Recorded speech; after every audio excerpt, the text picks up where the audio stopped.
I used to do, almost all the celebrities in Ghana. Kiddy, everybody mentioned all of them. I do all the celebrities in Ghana, But my biggest I have a list of big, like the very big international celebrated artists that actually took the thing to the next level. So the first one was Wizkid, Wizkid from Nigeria, the Machala, So Baba was my first, huge celebrity that I had to actually work on. And the good thing about that is I didn't just work on him. He had to come to the barbershop. You understand? That's how so he just walks in like so he walked into here the and he walks barbershop. in. Yes, to get a haircut. I know the celebrities don't do that. Yeah, they normally ask you to come to them. The home services and all of that now, but he actually has to come to the barbershop to experience the vibe. The vibe in the barbershop. So he walked in the barbershop the first time. I was like, okay, I had somebody in the seat. I was like, get up. Get up. And then Wizkid was like, no. Finish. I was like, but there's not such thing. My friend, get up. What can I sit down? So, but he actually waited for me to finish the person. That was like mind blowing. I was like, how can you be this big and he's going to sit in between the client to wait in the seat. So when it was his turn, he got his haircut. Quiet neighborhood. By the time I finished his haircut, the whole area was full. That's how he stardom. So from Wizkid, I did Michael Dapper from the UK. I did Michaela Cole. I've done what's the name? Vic Mensa. I've done what's the name? Name them. All so many. I've done so many of them. I can't even mention them. I've done Daco Vibes, Kiddy, Kim Promise, Shatawale. When it comes to the Ghanaian artists, everybody, if you have not been here, you're not cool. Hey guys, welcome to How They Did It with TriciaBiz, a show that takes you behind the scenes of successful African entrepreneurs, change makers, and creators, showing you the journeys that led to their success. This episode is sponsored by Traction Apps, the growth partner for your business. On this episode, we get to chat with a young, successful African entrepreneur who started cutting hair at age 11 and over a decade later has now grown to become the #1 celebrity barber in Ghana. We go behind the scenes to hear his story and how he did it. Let's go.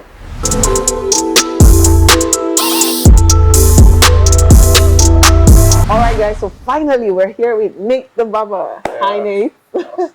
You know what it is? I was staying fresh all day. You look really good. Thank you. You do as well. Thank you. I've been in Accra for some days now, and you're enjoying yourself. Yes, I am. I finally got to taste the Ghana jollof, but let's not go there. I know, right? You don't have to even go there. Maybe you don't have to go there. You already know. Nice to absolutely meet you. Same here. And it's a pleasure just sitting in this place and seeing all the work that's happening. Well done. Thank you. You built an amazing brand. Take it all the way back. What was growing up like? I mean, as a normal kid in the neighborhood, I grew up in a neighborhood called Medina. Medina is like a normal neighborhood, with a lot of kids, and then there was a style of how people were growing up. Everybody was growing up.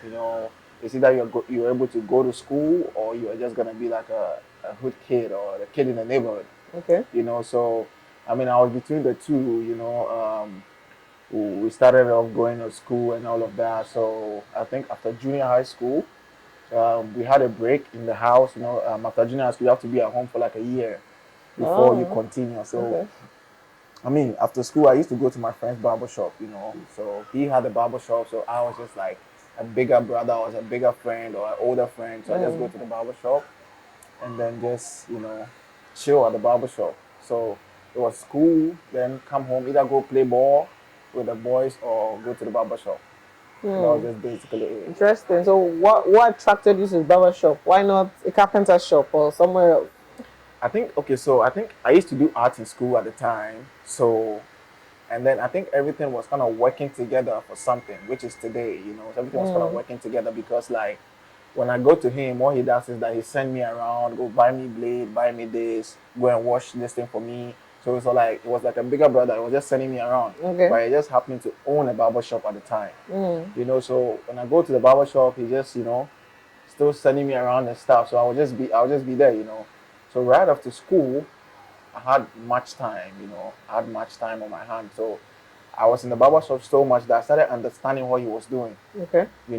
And also I think when it was time for me to go to senior high school, the school I got, I didn't like it, and it was too far away. And then the means to even afford to go to the school wasn't there. Wasn't there? So now I have to sit home for another time to rewrite, to get a closer school. You Okay. know? So that time was when, like, I had to just be in the barber shop all the time because I don't want to be walking around. People will see me, you didn't go to school. Why are you walking around? Homeboy. They used to call me homeboy. Yeah, because if you don't go to school, Yeah, that means you're a homeboy. homeboy. So it means you are not part of the people who are going to school. That means you are part of the People who stay at home. the neighborhood kids. And I didn't want to be a neighborhood kid, so I would just be in the barber shop just so that people will not see me. When the kids come back, then I also come out, like, Okay. as if we are all. So I did that for a long time. I think for like 6 months, I was just in the barber shop, and then I would just be drawing the haircuts in the barber shop. At the time, there were like posters on the wall. Yeah, I remember. Tupac, DMX, Your guys. DMX, Ludacris, Yeah. Diddy. Yeah, so I would draw all of that. So I kept drawing it, and then it got to a point I finished drawing everything. There was nothing else to draw. So now, because I've been there for so long, I understood what he was doing with the shape up, the lineup, and stuff. So some of the shape that wasn't good on the pictures, posters. I'll try and correct it with the black pen. Ah. So doing that, I was like, if you can do this, then I'll do the kits, then you try and do the lineup. So I was like, okay, cool. So, I mean, he'll give me the kits, some of them, I'll try it and all of that. And then I started understanding it. So little by little, he would keep doing it, he'll keep doing it, he'll keep doing it. So it got to a point where I started now cutting the kits. I know how to cut kits now. So he'll give me the kits, give me the kits, and then I became like a kits barber. Okay. Kids barber. Yeah, kids and you were a barber. kid yourself. How old were you? I was at like, this I time? think 11 or 11. Yeah, this is Wow. 2005. Okay. Yeah, 2005, 2006, thereabout. So that was just when I finished junior high school. So I mean, I'll do the kids, and then it got to a point. I think now all the kids in the neighborhood were coming to me. So like you see all the kids in the neighborhood, like they have sharp line out. So all you need is a blade. You come to me, all you need is bring your blade. I'll give you a haircut. Yeah. So it became a thing in the neighborhood. So now people were seeing the kids' haircut. They're like, this kid's haircut is so nice. Who does them? So they'll be like, oh, it's Nate. It's Nate. Like, oh, it's Nate. Like, this haircut is too good. So now the older people wanted to, like, see who is Nate. And they saw me and I was a small boy. I couldn't even use the chair because the chair was big. So I needed a smaller chair because I'm so small. I was 11 or 12, So I needed a smaller chair to be able to attend to the hair. So it became a thing, So finally, 2000 and I think, yeah, so I did it for like, I think a few years, and then I finally went back to school. But in school, I didn't do it, So after school, that was senior high school, I think 2013, that was when, like, I came back and then, okay, again, there's nothing to do anymore. It's either you're continuing or you start doing something, Okay. But I was like, okay, there's nothing to be able to continue the education, so now let me start doing stuff, So then I started like trying a few things, a few businesses thereabout, and then I think my sister, so I wasn't even cutting hair, but like I was still figuring out what I want to do. I hear you had a rabbit business. Yeah, the rabbit business. Oh my goodness. Wow. So the rabbit business was alongside when I was actually going to that barber shop. Okay. So I think I had about 120 something rabbits, I had so much rabbits. And then we moved to a neighborhood, right? The neighborhood that we moved to, so I wasn't doing the barbering. I was focusing on the rabbits, We moved to a neighborhood, and the neighborhood we moved to, there were so many dogs. Okay. So then they invaded the farm, and then like I lost most of the rabbits. And like every morning you wake up with like rabbits on the floor because they would come and attack the farm and all that. So I gave out the rabbits. So I was basically like just home. So I think one day my sister, and that is after like doing so much, So one day, 2013, 14, thereabout, my sister was walking around and she saw some barber shop. They wanted a barber. Okay. And I was like, she came out, I go, you know how to cut hair. So since you're not doing anything, why don't you go and try and see if they take you, So I said, okay, cool. I went to the barber shop, and then, funny enough, that day it was a Saturday. So I did the first person. Everybody said, oh, no, I want this boy, I want this boy, I want this boy. So the very first day, I did like so many people. And then so that was how I got a job. So I started there 2014. I worked there for like a year, and then I think something happened, very funny. The guy that I was working with ended up owning the shop. We never got along. Oh, like your colleague became your boss. Became my boss, the guy pulled me through hell because we never got along when we used to Okay. work for somebody because he was doing so many things that I wasn't agreeing to, like, you know. So I mean, he became the boss, stressed my life out, you know, was doing some things that you don't have to do at the business. When I say it, you know, now he's the boss, I can't say anything. It got to a point he did something that crossed the line, you know, and I confronted him. So when I confronted him that day, he sacked me. So he fired me, and I had to, Wow. like, you know, go and then, you know, just start all over again. And then I think a few months, a month or two later, I didn't stay home for that long. A friend of mine who was my junior in school, she was a lady, right? She opened a barber shop. So now she's been asking me to work for her for a long time, but I never really gave her the mind because like I was like, you just small girl, you want to come and be my boss, you know, that kind of thing. I was a child, you know. So I was like, okay, there was no choice. I went to see her. She gave me the job. I started working. You know, I worked there too for a few months, and I got another job somewhere else. I think someone, I think I did a celebrity haircut. Okay. He posted it. So his friend owned like one of the biggest spas at the time. That was in 2015. So he owned the biggest spa at the time. So he said he wanted me to come and run his barber shop. Let me come and work there. So I got opportunity. It was an upliftment, and I went there to work. So over there, I worked there 2 years.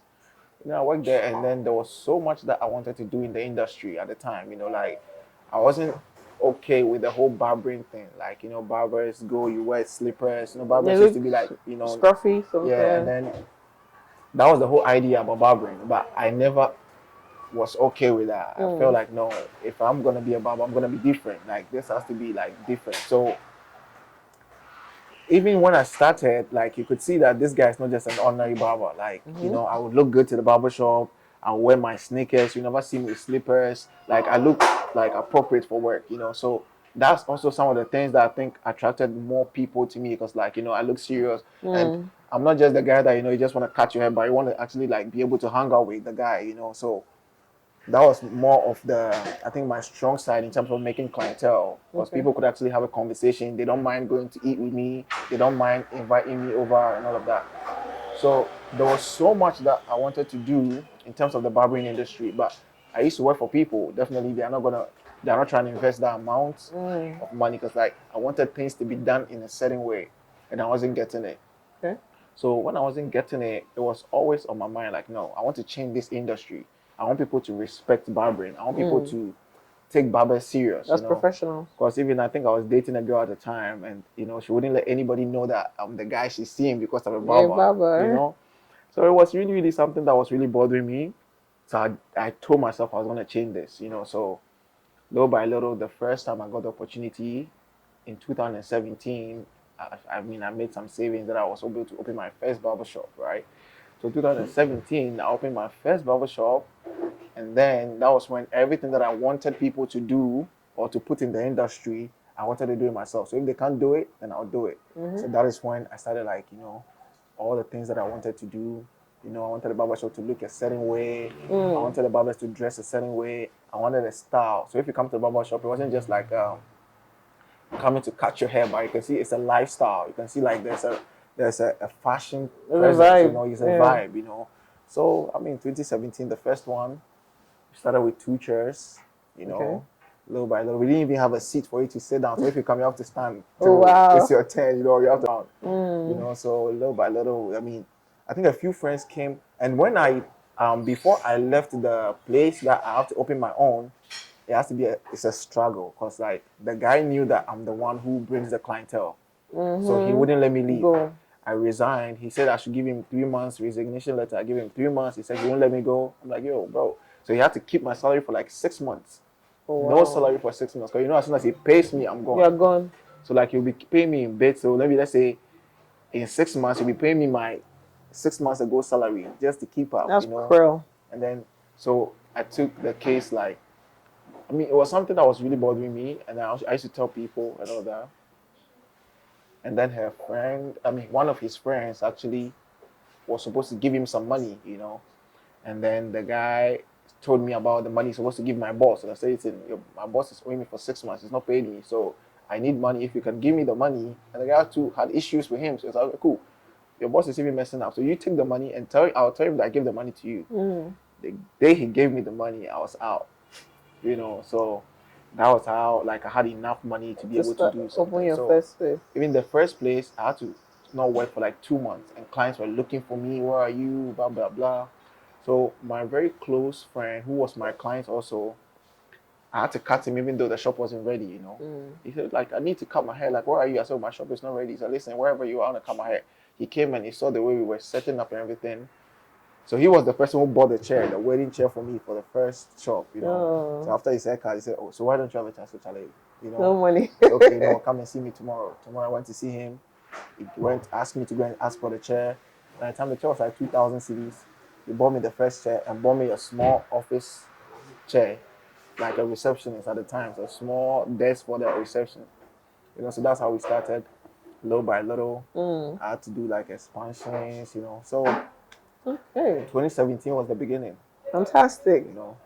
Okay, so you take all the knowledge. As at 2017, you've been barbing for So basically, I think 11 years. 11 years before you decided to open yours. Yeah. So why did you decide that it had to be barbing? Because you could have done anything else. I think I didn't decide it. I think barbering chose me. You get it? Because like at that time, I didn't have any other knowledge except barbering and then rabbits.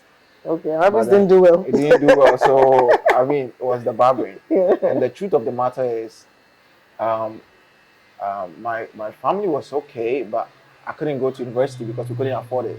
I couldn't. There was no way I'll go to the university. So I said, okay, cool. So it was either the barbering or the rabbits. And the rabbit was what I had all my hopes in, and it didn't go well. So now it was either the barbering or I just be like any other guy, trying my best and all of that. So I think the barbering gave me hope because when I was doing it, I saw like my life was getting better, things were improving, like I had purpose in it. And that was the only thing that I could do that I could feel fulfilled except from doing arts. It's all about the fulfillment. And me, I'm somebody who I'm more into purpose than just doing things. I like to do things which aligns with my purpose, and I felt my purpose was to do the art, which is to be an artist, and the barbering sort of gave me that same satisfaction. Expression. So when I was doing it, it was something that I was doing joyfully, and I was never thinking like I want to make money out of it. I just wanted to solve the problem. Like barbers need to be respected, and then also at the time, people don't really understand what it means by cutting hair. Like people are cutting hair, but they don't understand what they're doing. And I have so much knowledge in it that it hurt me when I see people do it wrong. So I wanted to solve that. I wanted to fill those gaps. How the barbers were treated and how barbers actually saw themselves, and also actually fill the gap by solving the barbering problem. There are things people were doing, it wasn't right. But I was like, no, this is not how you do it. So it was sort of to teach people how to do it by doing it so well that people would know that okay, this is how you're supposed to do it. So that was the thing that was pushing me to go so much into the barbering and to go so hard. So okay, so you opened the first store or first space in 2017. So what are the things that you did to differentiate your brand from every other barbering space? I think I kept a standard that up to date is still the standard. It's about quality. It's not. You see, it's different when you're focusing on the money. You are just doing it for the money, so you don't care. But mine, it was about the quality itself, the work itself, the quality of the work, and also it's the passion behind it. It was my life. Like that was the only thing that I knew how to do. So my whole life was into it, and I loved it. I loved the art in it. So it was the passion, and then also the quality of the service that I was giving to the people. I had the biggest clientele. If I'm employing a barber, you don't need to bring your clients. Just come, you work. So that was how serious it was. And prior to you, barbers are the ones who have the clientele. So if your barber was leaving, you'll be scared. Yes, I mean most of the time that was what it is. But you see, my business is or my industry, I built it in such a way that it was me. I'm the one giving you the client. Not So the other way if around. I give you the client, if you go, you can go with as much as you can go with, but it doesn't affect the business. And I'm able to let people go easily because it's not about you, it's about me. Then I am the one who's putting you on. You get it? So Yeah. now it's different from somebody who is not a barber, but they open a barber shop and then you're coming to work for them. So you are bringing your client. When I Yes. leave, your business is gone. But when you leave, my business is still good It's because still there. I'm the one who is actually putting the barbers on. Yeah, unlike Makes other sense. business people who they are not barbers, they just open it for the business sake, and then now you go and put the barber on. As soon as the barber leaves, It they're leaves gonna with the take it, clients. you know. So that's the difference, you know. Okay, so why did you decide not to go with the trend of putting up the handsome man on the wall? Yeah, so I mean, with that, I think I like clean. Clean spaces. Yeah, I like clean Okay. spaces. I don't like too many. I just like things to be clean, you know. So and also when you stand outside, okay, and you look into the shop, right, and you see the people cutting hair, to me that is art. You get Okay. it? And Okay. then the pictures on the walls and the glasses and stuff kind of like blocks. You know, people cannot see what is going on in the barber shop, right? So when I first did it, honestly speaking, it wasn't a plan that I was not going to put anything on it. When I first did it, I couldn't afford the picture first, so it took some time to get the pictures. Now, but whenever I stand outside and I see the guys working, I was like, no, this is different, you know. So I told them no pictures on the glass, okay? Because the first 2 weeks we couldn't afford it. Okay. The time we could afford it, I already changed my mind about the pictures About on the glass. So it wasn't something that I initially wanted, but it was from the way it looked from the outside. You see the lights, you see the person cutting the hair, you see the customers talking. It was a whole vibe in there. And I think that was one of our strongest advertisements. People passing by, they see how nice the place is looking and how busy it is. Then, oh, I want to go to this place. You get it? So then I was like, no, because the first barber shop there was always a place opposite the shop that we sit. So when you sit there, you are looking at the shop straight. Okay. So Well, that you was can where I see got the inspiration. activity in. So I was like, no stickers on the wall. But I was never ever for the pictures in the place. I wanted my own haircuts in the place. In place. So Okay. if you look around, you see that every haircut in the place is our own haircut. Okay. Yeah, because I feel like our work was good enough to be able to set as a the standard of haircuts that people can look up to And choose. You get what I'm trying to say? So that's why I didn't have the whole thing going on. Going on everywhere. Yeah. And Okay. also it serves as a clean space where you can relax your mind. There's not too many things going on. You know. Yeah. I think it's even great marketing where from the outside you can just see activity and you want to come in.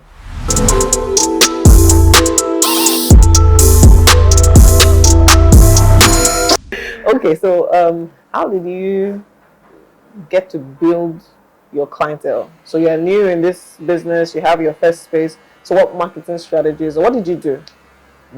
I think it was the quality of the service, as I was saying earlier on. It was the quality of the service. So, you know, clientele is something that, you know, is the people making the marketing for you. All you need to do is put your product out there. When the product is good, the people are going to talk about it. So I think like we had so many people talking about it, and also like it was the quality of the haircuts, the experience, you know, when they come and all of that, that made people keep talking about it. I became like the talk of the town. Charlie, late, you know, and everybody want to experience it. So now I started like, you know, getting introduced to like the celebrities, you know, everybody want to experience it. So I think that was the main or the key, I think, what's the name? Strategy, you know, that we used to be able to. I mean, when it was just me, I mean, that was it. And then when I actually got my guys also on board, that was the same thing I will actually put in them. It's not about trying to just cut hair because of money. We are doing it because we actually love the haircut that we are trying to give to the people or our service. So let every single person feel the experience. So when people come to the shop, whether it's me or even my boys, the experience is there. And also like it was sort of like a lifestyle. The barber shop was a lifestyle. So like we have the Friday people, we have the Monday people, we have the you know. So it was a group of people that come at a certain day of the week, every you know. week. And then those people when they come, everybody have their vibe.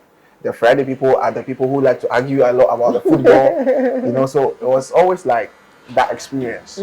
So it became like a family, like a brotherhood in the barber shop, you know. So that was like spreading so fast that, you know, like everybody has to be on board. You know, it almost became like a lifestyle. If you don't go to Nate's, you're not a cool guy. You're not cool, right? So what did you do to train your team to ensure that they're able to deliver this service that you envisioned? Yeah. I mean, it's just, trying to impact what you have in them. A lot of people are afraid to like teach the people What they know. Because I don't blame them. People betray really quick, and people like to take advantage of those things. As soon as they learn one, two, they want to go and do their own and all of that. Yeah. So I don't blame them, but the truth about me is I never ever fear that, because I understand that once the people will come, they will definitely leave, right? But before they will leave, I will make sure that your stay here, we get the full benefit out of it. So like, I don't mind teaching you, even though I know that you're going to leave, but until you leave, we are going to have our full service, or we're going to have our full standard out of each and every one of the people. You get it? And God being so good, a few people have left, they've done their own thing and all of that, but we are still in business. The truth of the matter is we all have our own, purposes, dreams, and all of that. So you cannot be better than me. You can be as good as you, but you cannot be better than what I am supposed to be. Do. So I'm just doing living in my purpose. When you also take yours, to go and live in your own purpose. But I am not the one that you're trying to take out, and I'm not trying to take you out. And I don't even think about, maybe my boy left, so he's my competition. So just to take my customers, yeah. Never. I just focus on what I'm doing, do it better all the time. Make sure the customer is always satisfied and all of that, and then make sure that when the people come, they feel like I'm not just coming to get a haircut, but I'm coming to a place to relax. The person who is doing my hair cares about me, like, even the conversation. So the person is looking forward to even come, so that's the same thing that I make sure my guys also do, and then that's it. Fantastic. So when did you open your second store? I understand you have how many now? We have 3 now. 3. So how did you progress to the second and the third? So it's difficult, expanding, and also you have to be very, very careful when expanding, because like, if you don't take time, that is when a lot of things can actually get out of your control, So I think, but the good thing about the first and the second is that it's close. Okay. I can be at the same, I can be at the 2 places within 5 minutes. Okay. So that's the good thing about the second one. The only challenge was the third one. But okay, so the first and the second one, it was 3 years interval. Okay. Right? So the first one was so packed and it became too small to contain. Is this the first one? That is the second one. Okay. Right? The first one is around the Christian Center.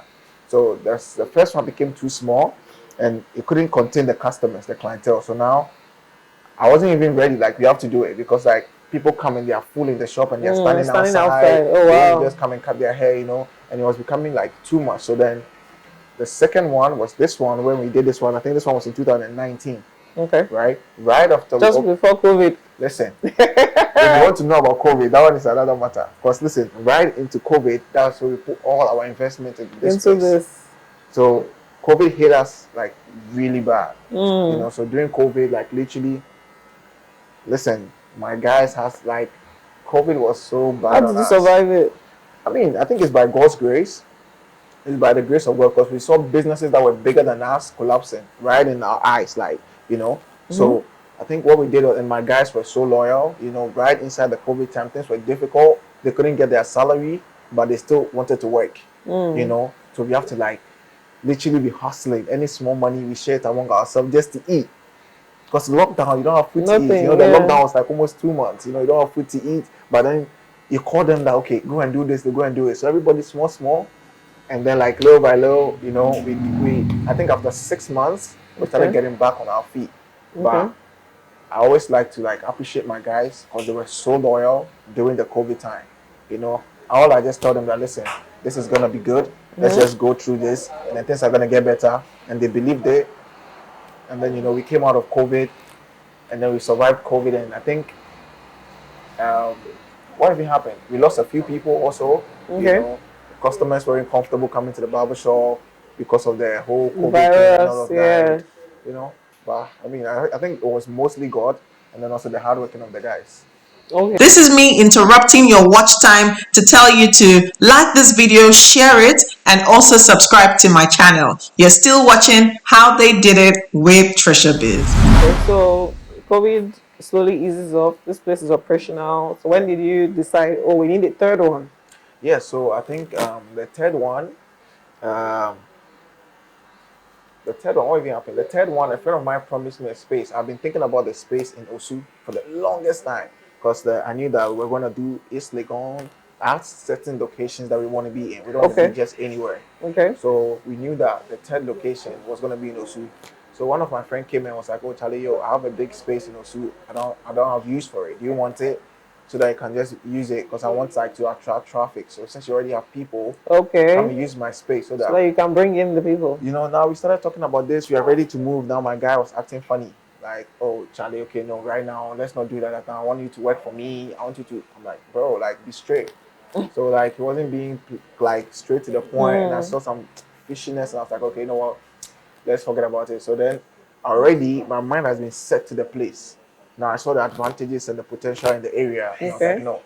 even though I'm not going to get this guy's space, let me just look around. And God being so good, as soon as I started looking around, like there were so many vacant shops. Yeah, so we got a place, and then what happened? We saw the vacant places, we got it, and then, you know, that was it. So Osu had to start in 2020. 2020 we started Osu, and that one has also been going. The truth of the matter is, we already have the clientele. So all we need is now to allocate the To shops direct them to to the where the location. clientels are mostly coming from, and also we have a way we know all where all our clients are coming from. Okay. So that's how we select our locations. So now we know that our next location is where our most traffic is coming from. So we just have to allocate the shop in those areas. So I think What system do you use to collect the data? you have a system where every single client that comes to the barber shop, we take their information and all of that. So that's when Okay. we know where they live and where they are coming from. So we know Okay. where our traffic Yes. areas are. So based on You that, know, you're able to make informed decisions. you get it. Fantastic. Do you know how many people you cut their hair in the lifetime of your business? Honestly, I think I've cut every single person's hair. To be honest, like every Give us single. a number. To number it, I can't even number, but a normal day in the barber shop, okay, one location like this location, this is about 150 people, Okay. okay, in a day. The other locations are also as busy. So let's say Oh in a day wow. we are looking at about maybe 250 people in a day for all locations. So if I wanna do the maths, I can't say it, but it's a lot. Even So in a our month, they are contact cutting records, over 6,000 yeah, and our people. contact is about 8,000 plus. So that alone should tell you that even just the people that we're able to catch to get their contact and their details is over 8,000. So On average, how often do guys come to cut their hair? I think an average haircut section should be like, I think, every 2 weeks. Okay. That's like average. If you like to look good, then every week. Okay. And the people that are extra do like 2 Twice a week. days, yeah, Oh. twice a week. Yeah. So I think it's like that: 2 weeks, 1 week, or twice a week. Oh wow, Yeah. that's a lot of numbers. Well done. Yeah. So in this journey, what mistakes have you made, and you'd advise those coming behind to avoid? To be honest, right, the mistakes are things that you learn and it teaches you as you go, right? But some of the mistakes that I wish I wouldn't have made is actually, I'll start from the top and then go down. I think I have a few mistakes that I think, as a business person, you know, I'll say like maybe three mistakes that as a business person you shouldn't make. You shouldn't ever mix, business with family or friends. Okay. Okay, Okay. family or friends, there is very little benefits. Like let's say 65% of the time they're going to fail you, but maybe 15 or 25% of the time they might help. So to avoid it, if 65% is, that means it's not good, right? So me personally, that has been one of the mistakes that I did because I thought like, okay, maybe I want to put people on. I want to help like the people that I grew up with and all of that. But most of the time, they turn against you and it doesn't go so well. So I think that's the number one mistake that if you're going to do, don't bring those people in the business Okay. because it's very difficult to get them out of it. So at the same time, you don't want to bring them so that it will become a difficult thing to get them out of it. And secondly, actually mixing business with pleasure. That's been one of my number one no-go area. Because you see, our work is some type of work that we get very, very close to the client. Yes. You get what I'm trying to say? So, and mostly my clientele is female clients because I decided to focus on that area because it's more business. Okay. You know, females know how to hide business more than guys. If let's say a guy come to the barber shop and come and get a haircut and his friends say, Charlie, your haircut is also Charlie, yeah, thank you.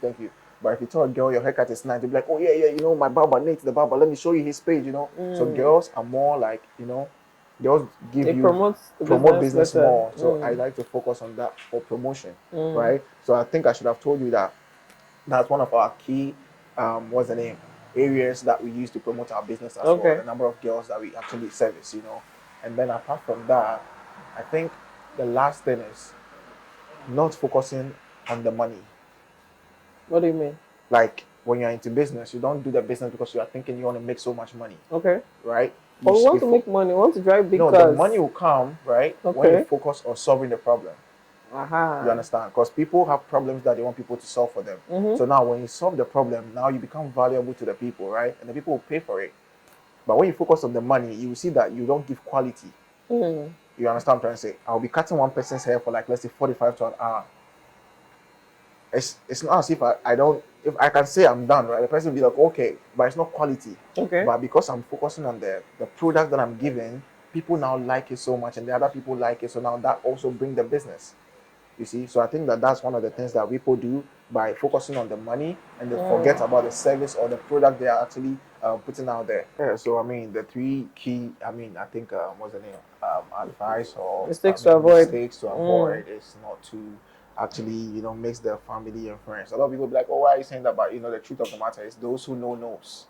You know, until you get there, you understand. You know, back in the day when we were growing up and then we saw a lot of people keeping certain things, families from business, we didn't understand. But you know, it's a lesson they've learned. You know, so if you want to ask somebody who has been there, they will tell you what they are telling you because of the experience.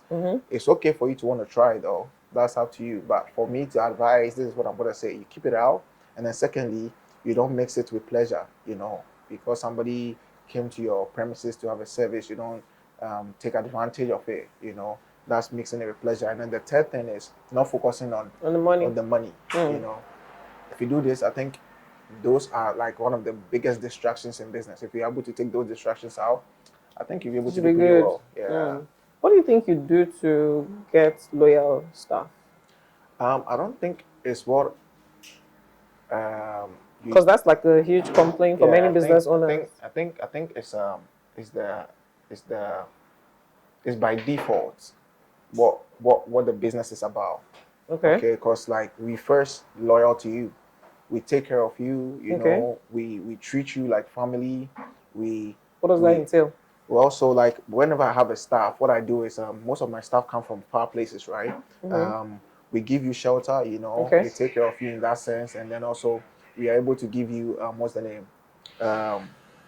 Sometimes we can go as far as giving you salary advance for you to be able to take care of yourself during the first month, because you know most of the time people come and they don't have so much to take care of themselves. And most of my workers come from far; they travel to come and work. I have people from Nigeria, people from Kumasi, all over Accra, all over Ghana. So when they come, you have to, like, after giving them the shelter, that's not enough. You give them food and all of that by feeding them and all of that. So those things kind of like start getting into the people's mind. And also, secondly, we actually treat them like family. It's not like a worker and a boss relationship.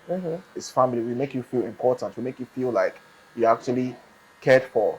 So those things kind of bring out the soft side of people and make them want to actually be with you. Because, you know, no business is going to do that for you. So if you have somewhere or people that are actually caring about you in that aspect, you want to be there. You get it? So I think those are the things that we do that actually brings out the loyalty in them. And also, like, the way I treat my people, I treat you in such a way that you know that I'm treating you with all fairness. Okay. So if there's any time anybody could go wrong, then you'll be the one to go wrong. You get it? Because at the end of the day, I'm not looking for anything from you to come and try to do something to you. You are the one looking for something. So the most person who can actually do something is you, and they try as much as they can not to do it. I have some people who have betrayed though, and it's okay, it's normal, it happens, you know. But then you don't let that stop you from giving the next person the opportunity or the chance. You know, so everybody deserves the opportunity. Whatever they do with it, it's up to them, you know. Yeah, so the loyalty comes from that. Okay, so you have 3 spaces offering services to male and female customers. Then you decide to go into products. Yeah. Right? And we have your amazing Hair master. So the name says it all, you know. how did you come about this? Yeah, so the hair master is a product that I've been actually doing for the past 6 years, but I used to use it for my own hair, right? Okay. So I don't have so much hair, right? My hair doesn't grow. So I mean, This doesn't grow. Yeah. Okay. You know, when you used to know me, you know that see my skin. I don't have hair on my skin. I don't have hair anywhere. You know, so I wanted to grow my hair because I was so into dreadlocks, you know, but I didn't have hair. So I started doing research on products that can actually grow your hair and oils and stuff, right? So I came across a few oils that, you know, are so great in growing hair. So then I made some mixtures out of it. That was in 2014, and then it grew my hair big. I was like, oh, this is good. So then I wanted more. So I kept going into it, researching, and I found out more things that could actually grow hair. So then at the time, I think what I did was, I recommended it. It wasn't something. It wasn't branded. It was nothing. You know, I just put it in a container. I gave it to a friend of mine who was having like receding hairline. You know, and he used it and it worked. I was like, okay, cool. Now this is serious. So now 2017, when I opened my first shop, I realized a lot of people had like issues with their hair not growing fast. A lot of people want to grow their hair. People's hairline are receding. Women are getting thinner hair. I was like, okay, no. If I have this and it's been able to work during all these years, then let me just get into it properly and then do it as a product. So that's when I thought about it. And then I made the first batch. I made, I think, 100 pieces. Okay. And every single person that got it was testifying like crazy. Wow. You know, and even I had so much faith in it that even if somebody buy it, I give them a guaranteed period of one month to start seeing results. So it's that serious. So I think the markets grew. I did the second batch. I did about 400 pieces. It sold out. And then this last batch, we did 500 pieces. And this is practically the last ones. Oh, wow. You know, so it really, really works. What it does is that, and that's one of the things that people like to take advantage of. If you have the trust of the people, or you have the hype, or people are talking about you, when you want to put something out there, you don't put things that don't work and then you just use your hype to your name sell, or your hype to sell it. Yeah, you have to actually have product that actually works. So that's one of the things about me. Like, I'm not trying to like just use my hype to get the business. When I bring the product or the service, it's actually good. So as good as the hype. The hype. So it makes sense. So now the people are forced to recommend it to other people. You know. So I think that's one of the secrets. So this is one of the leading hair growth oil on the market. It has about 14 hair growth oils in it. So there is nothing, unless your hair is actually a genetic problem. Okay. It has to grow it. You know, yeah. Interesting.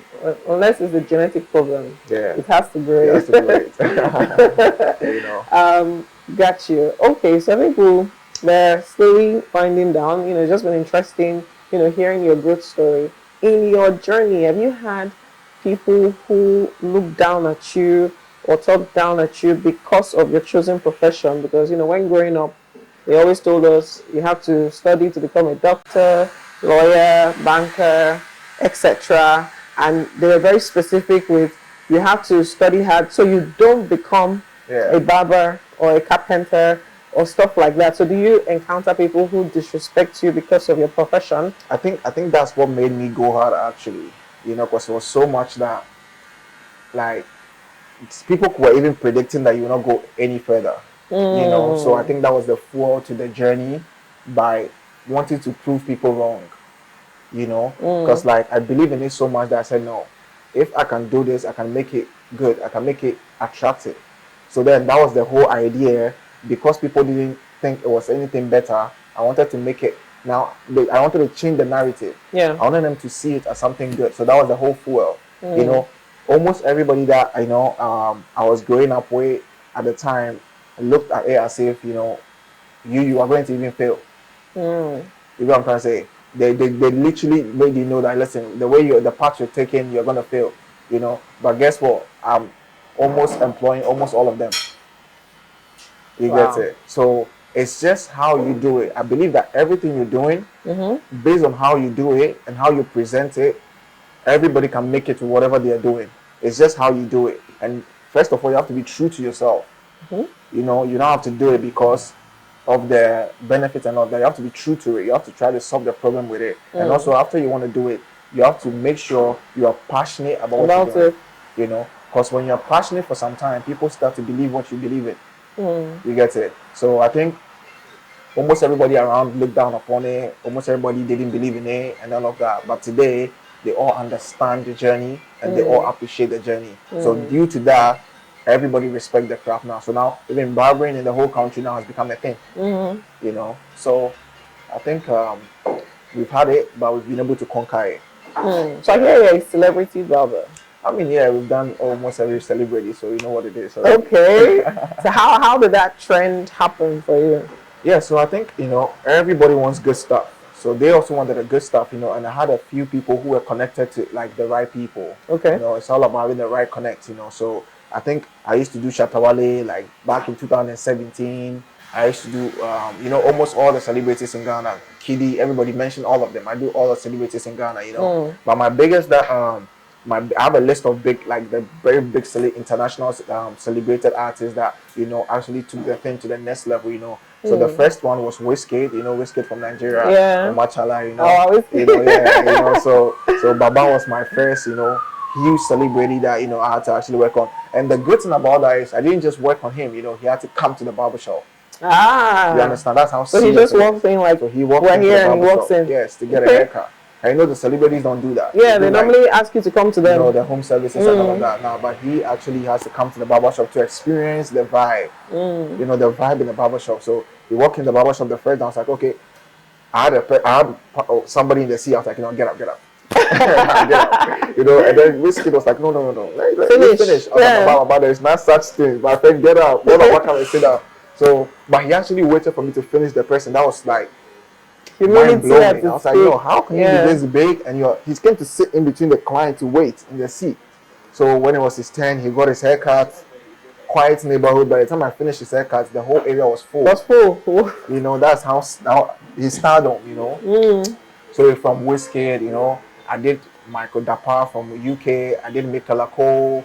I've done what's the name?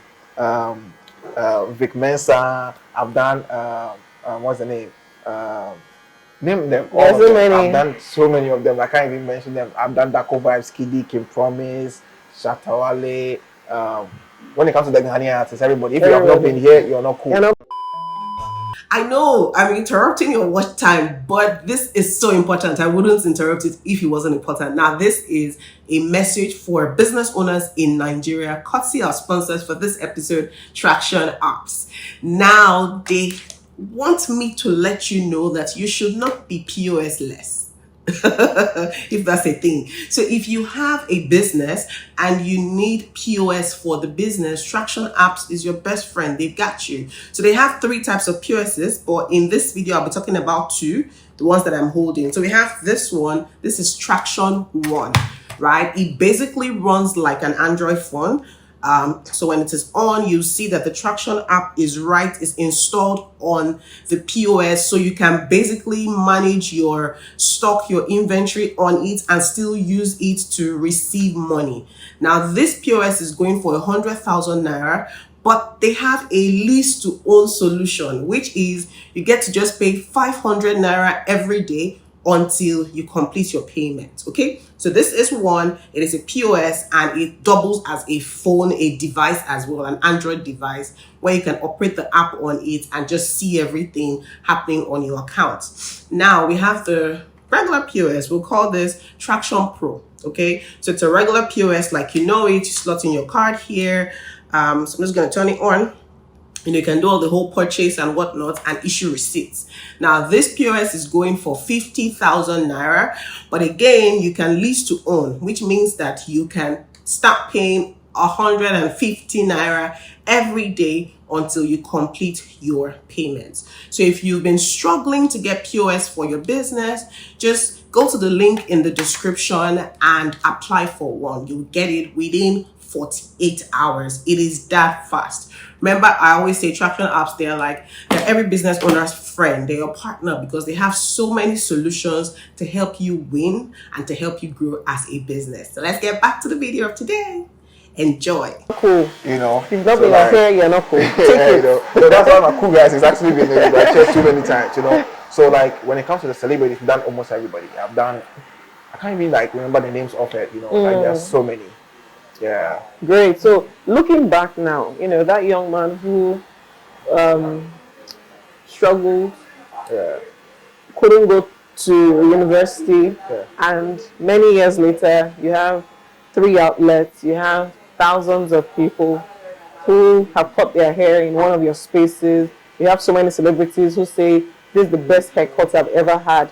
How does it make you feel? Did you ever envision that you'll be here and you'll be this big?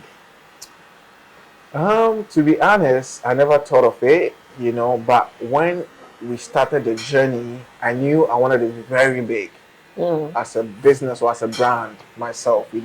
So if you really look from where everything started, you could tell that we were working on a purpose. You get it? Because like I had the brand, this same brand was in 2017, just when I started. And it's the same brand now. And it's as big as it is now back then to me. Okay. So I knew that there was a purpose or there was somewhere that I wanted to get to. But I didn't know that this is how big it was going to get to. Even as of now, I still envision more things that I'm achieving as time goes, which like I'm so surprised, but I know that we're definitely going to get there. The goal is so big, or the dream. What's the dream? To be honest, the dream is too big. The dream is to become the #1 in the whole Africa. Then now we move outside Africa. And we're going to have like our outlets in every single part of the continent. It's supposed to become the kind of brand where you look at KFC, when you look at, when you look at McDonald's, Apple, when you look at Apple, if I'm not holding an iPhone, I don't want the the logo phone. is Apple. That's how I see the logo. That's the worth of the logo for me. It's like Apple, It gets to a point where everybody will need to have this logo on something. Right now we have it on our products. We have hairspray bottles that have the logo. We have our aprons that have the logo. We have our outfit that have the logo. So soon the logo is going to be everywhere. Right now we are just building the content so that when we get to that place, everybody will actually know that we didn't just start. It's been there since. So the vision is to be everywhere and be the #1 thing when it comes to hair, or the #1 brand when it comes to hair in the barbering industry.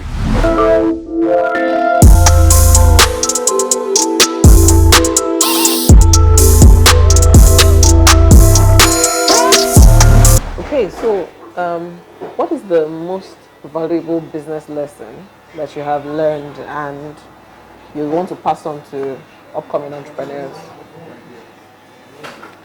To learn to take risks. Take risks? Yeah, Okay. one of the most important things, or one of the most important lessons in, this industry or every industry, it cuts across, is learning to take risk. A lot of people like to be comfortable. The comfort will never bring anything. So every risk or every next step comes with a lot of risks.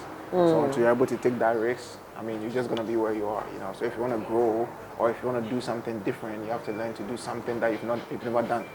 So learning to take risks. How do you want to take risks?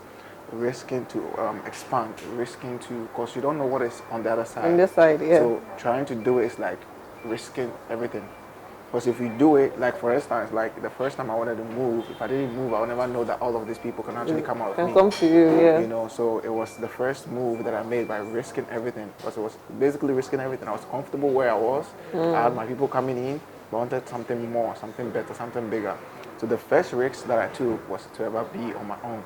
The second risk is now, after being on your own, expanding is a lot of risk, because what if you do it and the customers don't come? Those kind There's that fear, yeah. So believing in yourself, #1, and learning to take a risk is the most valuable lesson that I've learned in business, because every single time you take the risk, I realize that some way, somehow, things go definitely work in your favor.